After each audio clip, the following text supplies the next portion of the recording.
Hi guys, okay, we have a new video here. This is a Toyota Sienna 2006 with a 3.3 V6 engine, and it has a problem that it's losing coolant. It's not overheating yet because the customer is being very careful to drive the car and not let it overheat, but she drives all day long, not a problem, parks the car, and in the morning she finds a little bit of a coolant on the floor. So what I did is I pressure test the system, and hot is no leak, but then you let it cool down, keeping the pressure in there, and slowly you can see a little bit drop coming from the timing cover right on the water pump, like coming from the water pump, which is behind this. So again, I'm going to be taking all apart. I'm going to show you step by step with the bars and wrenches and everything we need in there. I'm going to use OEM parts as usual, same as the coolant, to repair this car, and I hope you keep up. I hope you guys keep looking at the video. It's going to be very informative. Alright guys, I want to show you a little bit of things that you don't expect to happen when you're just disassembling a car that has not been touched by anyone besides the dealer. They replaced the timing belt at 50,000 miles, which for my belief it should have been covered by warranty, but it wasn't. That's what the customer told me. Alright, so I removed the thermostat because when I do the water pump, I want to put fresh coolant completely in a new thermostat. But so follow on, and what I'm doing right now, remove the alternator. This is just personal preferences. For me, it's easier to work with less bulk of parts in here. I'm removing the upper motor mount, and Toyota did something really dumb. They put like these super long 10mm to 8mm bolts in here that is just gonna get rusted, and it's aluminum threads. I really was able to remove the first one. Let's see if I can make it focus. I need to go to, yeah, as you can see there, all the thread it came with a bolt, and it was very hard to remove. I had to heat out the bottom part, and the second bolt is exactly the same thing. I already heated up. I got the torch settling in here just to heat up a little bit of the base, and I'm working myself out with the other one. But the way it's coming, I know the thread is gonna get damaged, so of course I'm going to fix those and probably put helicoils on it, and but those are the kind of things that when you give an estimate to the customers, you don't expect. This is taking me already 45 minutes just to try to get this out, and it's probably going to take me another half an hour to repair the thread. So, but what are you going to do? You can tell the customer, it's like, oh, this and this and that. When it's a little bit like this, just let it go. But when it's just more and more and more, I call the customer and says, this is what's going on. So, but in this case, I just want to show you guys that that's why you also have to explain to the customer, if everything goes normal, this is going to be your labor. But if it's anything rust, like stuck parts, I'm gonna have to add a little bit extra, so you're not hurt, but I'm not hurt either. So again, just want to show you this, and I'm gonna keep going with the work. All I have removed so far is thermostat housing, and the front bells, the alternator. The alternator is pretty easy. It's just hold by a 12mm wrench. This is the adjustment on the alternator, and it has a bowl on the bottom of the alternator, and then a 14mm wrench or socket on the top, 10mm on the cable. I have a couple of 12 and 10s and 14s brackets in here that I removed with the motor mount, the upper motor mount. Also, I'm going to replace the air filter because, as you can see, it's just filthy. Alright, we'll keep going and show you more as I advance. Alright, finally got that motor mount out. Threads in there doesn't look that bad. I'm gonna have to get new bolts, refresh the threads with the top. I also now remove the wiper and the cowl space. To do that, you need to remove first the wiper arms, which are 14mm nuts. Then after that you remove the plastic. Be careful that that plastic has kind of like a clips on it there. All you gotta do, let me see if you can see the clip right here, is kind of like a squeeze the clip. That's probably, let me see, yeah, that's a better view.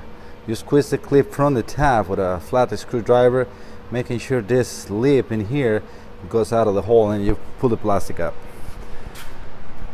After that I remove the wiper motor with everything on it. You have to fish out the wiring.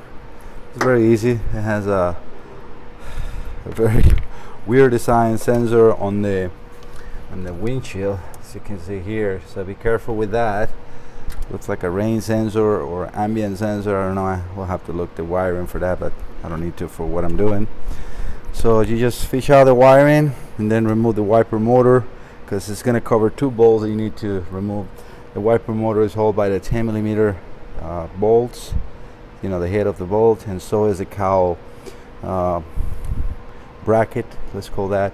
Like that we get a better room to work. I removed before air filter and everything for the thermostat, and actually if you see right now, that makes it so much easier to work. Same thing with the timing belt, especially for this wire loom in here, because I have to remove this clip on the back. All those clips are just, you have to just push that tab and pull the wire in. Let me show you in this one. All you gotta do is pull the wire in a little bit so the clip is on you, it's out, and then you pull the wire in. That's just it here. Same thing on the back, but with minimum space, you know, with all the cowl, you know, wiper and everything in there. It's just very hard, so it might take a little extra time in that, but I always like to work with good space, so everything is easier to clean and to do. Alright guys, okay, and the underneath I removed the wheels so I get a better space. It has a plastic liner, like kind of like this same material, 210 bolts in there. I already loosened the crankshaft bolt, as you can see here. And for the power steering belt, this is the power steering pump in here. You have to remove this one or loosen up this one so you can release the pressure from the power steering pump. Like I already pulled you can see the belt is loose, so you can remove it. I'm gonna put this belt as well new, so I'm going to remove this so I can get access to the timing belt cover. I have removed some of the 10mm bolts up in the tab. The crankshaft bolt is a 22mm. Let me put this here. These are the timing cover bolts. I also removed the cover underneath. This is just 10mm bolts and a plastic Christmas tree type grommet. Let's see if that sorry for that. Usually it's very soft, very well done by Toyota this. So I got the crankshaft pulley off, as you can see.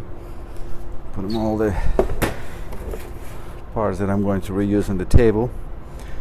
These are the ones I'm going to remove. This is the bolt that I already showed you, and this is, I put them on the floor so I'll let it cool down. That's kind of like the motor mount bracket. It's a little warm, but I can touch it. Looks like this thread didn't get that much damage, so I think the bolt is just stuck here. As you can see, it's a lot of rust on this one too. The problem is the water gets onto these holes. The bolts just start to get like water, salt, or whatever in here, and then gets very stuck. I was lucky that I was able to remove it, because when I removed this one and I got the bracket off, it was a lot of rust on that bracket that you guys saw before. So I'm gonna have to work myself a little bit in here with WD-40 back and forth, not to damage the bolt. Let's see if I can see. That's what I'm talking about. See all the junk in there? Same thing here. Of course, right now without removing, it's not much, but yeah, you start getting a little bit of oxidation, and that kind of get the bolts stuck in there. Okay, so right now I'm going to just remove these two bolts in the bracket so I can again get the timing belt covers out. So getting myself into checking the timing, which I know is fine because the timing belt didn't snap, so it was just brought into right time. So usually what I do is I have two magnetic trays. One is for like the upper part, and the other one is usually for the lower part, which is minimum in this timing belt stuff, and all the timing belt bolts, so I don't have to be like guessing that much. And with experience over time, you get to quickly know which bolts goes where. So okay, so I got that pump bracket removed. Let me put the pump down so it's not in my way. So maybe with the other hand.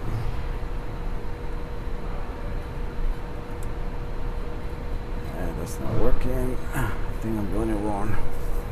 It's to be from here. Yep. Just need just a little bit of a room. That's it. That's good enough. Because I gotta get that bolt that is behind that and all the other ones. Like I said, I pretty much remove all the other ones from the top, except for one that is right behind. I can feel with my finger. Sorry for the angle of the camera, but it's right behind that, so it's easier from here. Okay. Okay, I got the timing cover removed and the bracket in front of the water pump. I'm going to show you that for in a second.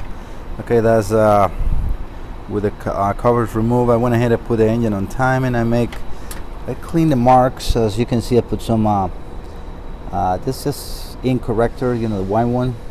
So that's the marks. So I can see it very well on the cover, you know, the back cover. You can see it has like, that is better when I put my finger in there. It has like a two grooves, and in the middle, that's where you want to align that tooth in there. Same thing as in the back. Yeah, you can see the mark, and on the cover as well. It's not that easy to see in there. In the bottom, we have the mark on the back of the gear.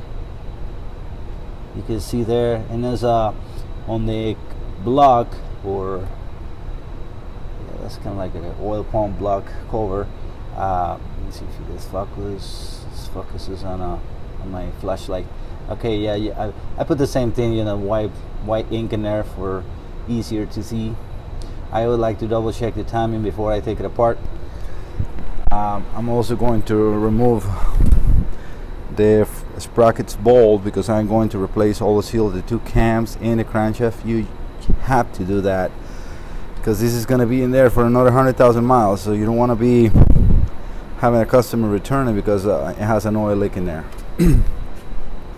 On the motor mount bracket, kind of like in front of the water pump, you have to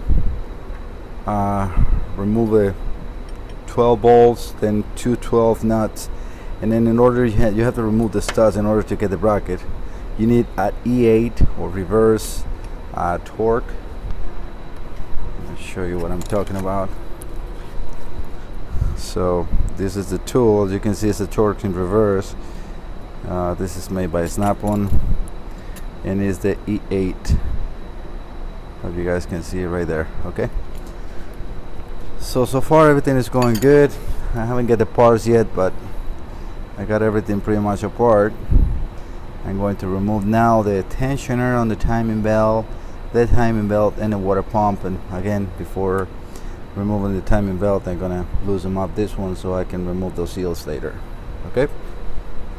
All right, one other thing I forgot to mention, and is look at this timing belt. How many cracks has it? You see that? This timing belt was about to go.